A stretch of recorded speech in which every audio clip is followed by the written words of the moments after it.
અમદાવાદ ખાતે જે રીતે ટ્રાફિકની સમસ્યા જોવા મળી રહી છે તેને પૂર્ણ રીતે નિયમન અને સંકલન માટે વિવિધ વિસ્તારોની ટ્રાફિક અને સ્થાનિક પોલીસ સજ્જ બની. અમદાવાદમાં લોકો કાયદાનો અમલ કરવા માટે કટિબદ્ધ બને તે માટે શહેર ટ્રાફિક અને સ્થાનિક પોલીસ દ્વારા સતત ડ્રાઈવનું આયોજન કરવામાં આવી રહ્યું છે.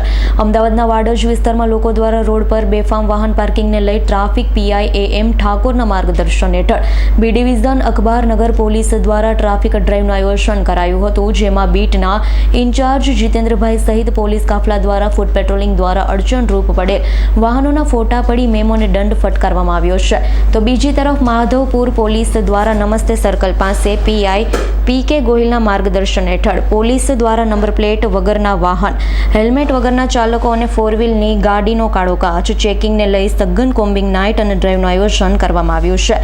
નિયમો તોડનાર ચાલકોને દંડ મેમો ફટકારવામાં આવ્યો. તો બીજી તરફ વાહન ચાલકો અવનવા બહાના બતાવે નજર જોવા મળ્યા હતા. યાદ રહે કે આપ માટે આપની સલામતી માટે જ પોલીસ આવી ડ્રાઈવનું આયોજન કરે છે. લોકોનો જીવ સલામત રહે તો એક નાગરિક તરીકે પણ આપણી ફરજ બને છે કે ટ્રાફિકના નિયમોનું પાલન કરી હેલ્મેટ પહેરીએ અને નિયમોને અનુસરીએ. સંજીવ રાજપૂતનો રિપોર્ટ, S9 ન્યૂઝ, અમદાવાદ. અમારી તમામ માહિતીથી અપડેટ રહેવા માટે જોડાયેલા રહો S9 ન્યૂઝ સાથે.